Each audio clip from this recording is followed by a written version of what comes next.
This is another DAM podcast about digital asset management. I'm Henrik de Gior. Today I'm speaking with Meredith Reese. Meredith, how are you?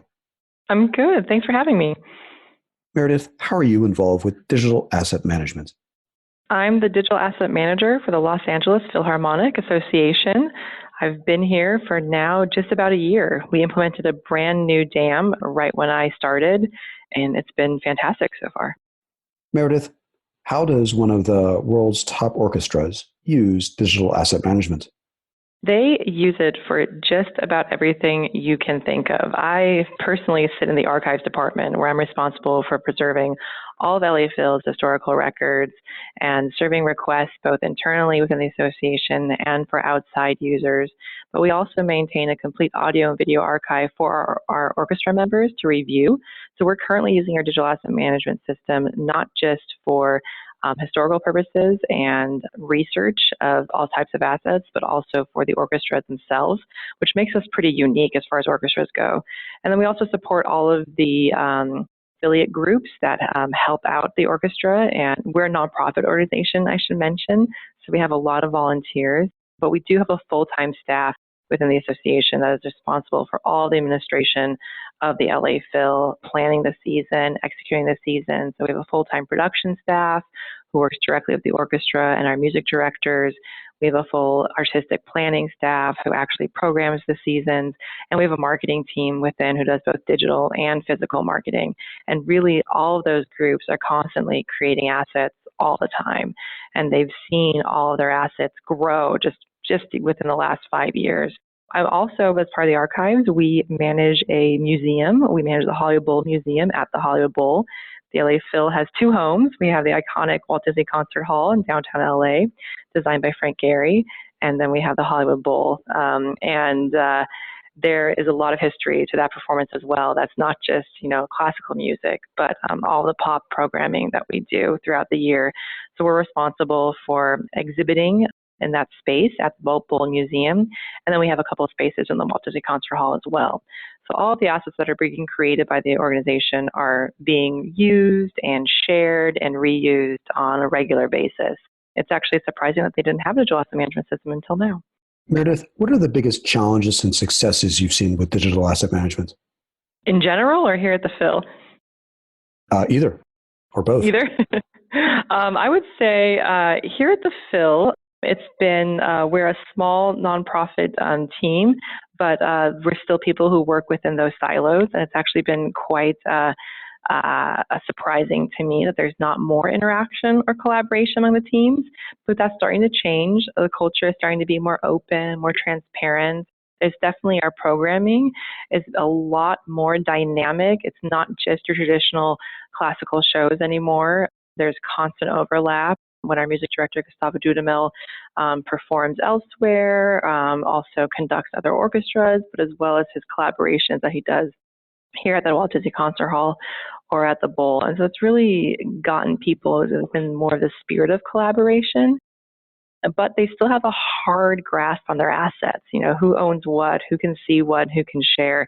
And as they start to get more used to the digital asset management system and more used to being able to search for those assets, they realize, first of all, that metadata is really important, making their stuff searchable, and especially information around rights, how they can use these assets, how they can reuse these assets. They're starting to get more comfortable with that process, and the silos are starting to break down little by little. We have definitely a new collaborative spirit around here, but it's just starting. I think we're just barely scratching the surface, and our DAM tool really does sit as the tool to help that along. So my challenge is really change management challenges, making sure that people are comfortable with the system that's working for them, as well as how we can innovate later on.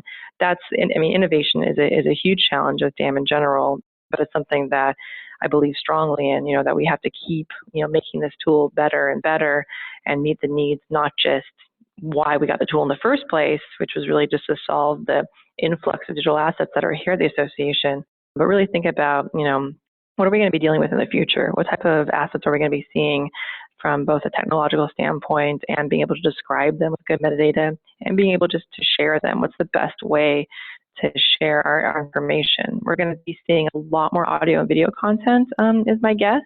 And we're going to be seeing a lot more data around that content that's going to be really important. And we're also going to have to open our doors to the general public. We've got a lot of demand to make audio recordings available to researchers and just music enthusiasts. So we'll see if we can meet that demand too. That's on the horizon. Launching a DAM system that the musicians could access is a pretty big success. That just happened. So having a team of orchestra, full-time, world-class musicians that rarely really interact with the administrative folks, and now they're working in one system is pretty amazing. That definitely has broken down the two biggest silos here in the association. And that took a lot of planning just to roll that out, to configure it correctly. I mean, streaming audio from a DAM system, our DAM is off the shelf. We work with we have a software as a service model.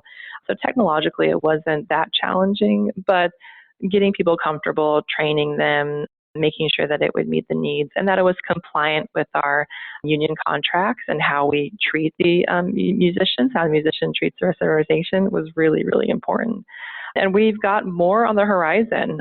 Another big plan that we're rolling out is a project management tool to sit within our DAM that will help the marketing group basically bring assets in and organize them and share them in a more streamlined way. And it's also going to help with scheduling our entire orchestra season. I come from the entertainment industry, and so I'm used to TV seasons and film schedules and tentpole projects. And so working within an orchestra, it's really all about the concert season for that year. And LA Phil is demanding. We have two seasons. We have the winter season and the summer season at the Bowl. And so being able to schedule that and make sure everybody's slotted in the right space is a day-to-day. It's just taxing on so many people. So we're trying to move those processes internally and really associate them to all of the content that people are making along with the performances. Our whole taxonomy, if I can dive into the metadata kind of geeky side of what I do, is based off of performances. We have a hierarchy that's based on the season, and then the locations, our venues, and then the performance dates, and then all of the works associated to that dates. And we work directly with our music librarians who actually prepare the music for every single performance that the orchestra does. And then we have guest artists come in, and that has its own challenges too. But yeah, it's all built on the back of how the season is scheduled. So we really needed a system that would address that. And so we're calling it project management, but really it's project management plus scheduling, plus asset wrangling, plus work in progress collaboration, all under one system. It's going to give our users that one-stop shopping experience that I think most people are looking for. Meredith, what advice would you like to share with DAM professionals and people aspiring to become DAM professionals? I would say just get as much experience as you possibly can, and don't be afraid to take risks, and don't be afraid to try new things, and all of your failures are going to be just as valuable learning opportunities as your successes. My past experience definitely taught me that. And so when I entered into the LA Phil, I was, just about prepared for anything. And so it's been nice that I haven't, had to have as many struggles in previous places. And the adoption process has been really, really smooth so far. But I would, definitely, inspire people to keep at it and be persistent and try new things and dive into your metadata and your data models and really understand them. I think the biggest skills that I'm seeing for DAM professionals, are really those that match a data scientist, the analyzing and the ability to really get down to good, data model building and good taxonomy structures and, really rich metadata and how that's mapped and how that all fits together. But then being able to, explain that to all your general users. I think that's the biggest skill someone can bring to DAM today. Great. Well, thanks, Meredith. Thank you. For more on this, visit anotherdAMpodcast.com. If you have any comments or questions, please feel free to email me at anotherdamblog@gmail.com. Thanks again.